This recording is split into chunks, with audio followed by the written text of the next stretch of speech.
आदिकाल से ही यह चर्चा का विषय रहा है कि ईश्वर होते हैं या नहीं होते हैं। अगर ईश्वर होते हैं तो फिर ईश्वर दिखाई क्यों नहीं देते हैं। लेकिन बहुत सारे ऐसे भी लोग हैं जो अपने पूरे जीवन ईश्वर की पूजा पाठ करते रहते हैं और उन्हें जीवन के अंत तक न ही ईश्वर दिखाई देते हैं और न ही ईश्वर की उन्हें अनुभूति हो पाती है।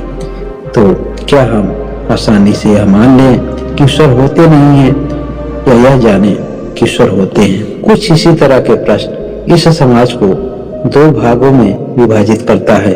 पहला है आस्तिकवाद और दूसरा है नास्तिकवाद।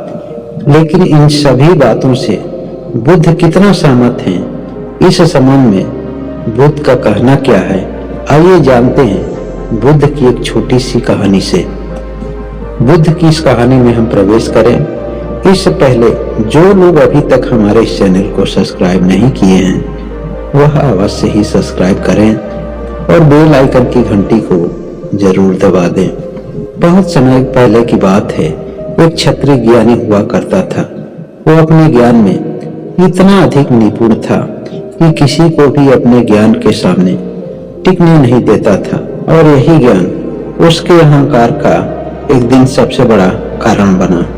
जहाँ कहीं भी ज्ञान की चर्चा होती थी या शास्त्रार्थ होता था तो वह वहाँ जरूर पहुंच जाता था। एक बार उसे पता चला कि गौतम बुद्ध को ज्ञान की प्राप्ति हो चुकी है। उसने यह सोचा कि बुद्ध जैसे ज्ञानी को मैं अगर किसी तरह से परास्त कर देता हूँ तो मेरा नाम सर्वोपरि हो जाएगा। और यही सोचकर उसने बुद्ध से मिलने का निश्चय कर लिया। और जैसे ही वह बुद्ध से मिलने जा रहा था उसे एक नई बात पता चली। उसे यह ज्ञात हुआ कि बुद्ध तो ईश्वर के संबंध में कोई बात ही नहीं करते हैं और यह उसके लिए बहुत ही अच्छा अवसर था। उसने एक योजना बनाई कि वह केवल ईश्वर के संबंध में ही बात करेगा। जब बुद्ध उसके प्रश्न का उत्तर नहीं दे पाएंगे तब उसे बुद्ध से हार माननी पड़ी। और इसी उद्देश्य से वह बुद्ध के आश्रम में पहुंच गया। उसने जाते ही बुद्ध से पहला प्रश्न यही किया कि हे बुद्ध, मेरे पास एक प्रश्न है और इस प्रश्न का उत्तर आज तक किसी ने नहीं दे पाया है। मैं बहुत ही आशा लेकर आया हूं कि आप हमारे प्रश्न का उत्तर अवश्य दे सकेंगे। उसने बुद्ध से यह प्रश्न किया कि क्या ईश्वर होते हैं या नहीं होते हैं। बुद्ध ने कहा कि मैं तुम्हारे सभी प्रश्नों का उत्तर दूंगा, लेकिन तुम मुझे पहले यह बताओ कि जो तुम उत्तर जानना चाहते हो उस उत्तर की कीमत चुका पाओगे, क्योंकि उत्तर सहज नहीं मिलते हैं, इसकी कोई ना कोई कीमत चुकानी पड़ती है। उस आदमी ने कहा कि हे बुद्ध, मेरे पास बहुत अधिक धन दौलत है, आप जो चाहेंगे हम उसकी कीमत चुकाने के लिए सक्षम हैं। बुद्ध ने कहा कि मुझे धन दौलत, पैसा, रुपया कुछ भी नहीं चाहिए, मैं तुमसे बहुत एक छोटी चीज मांगूंगा।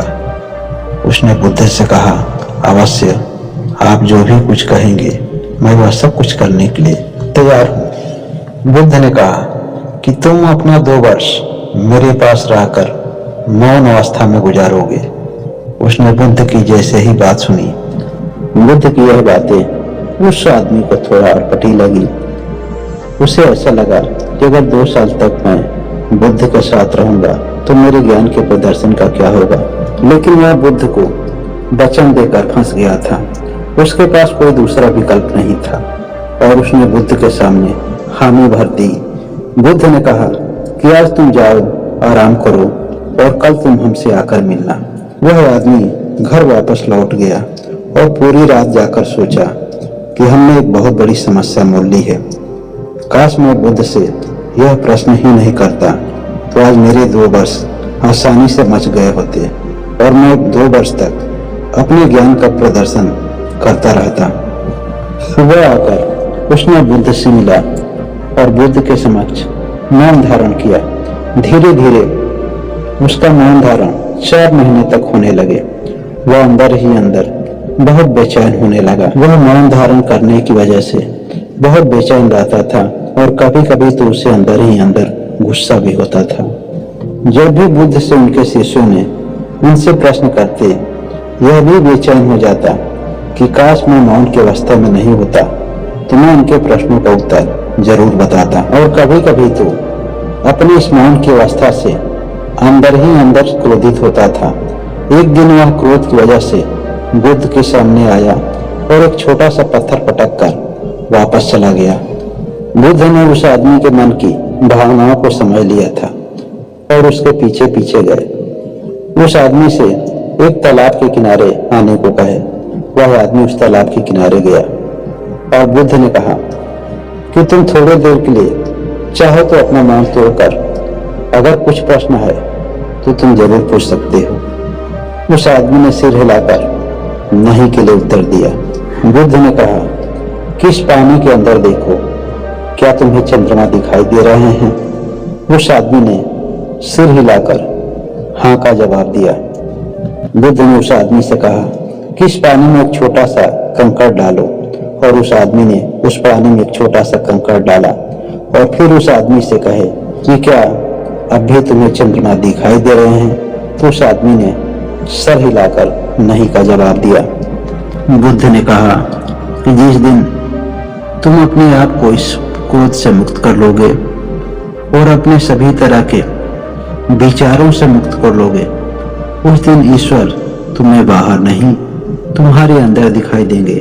इसी पानी की तरह, जिस तरह इस स्वच्छ पानी में चंद्रमा दिख रहा है, तुम्हारे इस स्वच्छ मन में तुम्हें ईश्वर जरूर नजर आएंगे।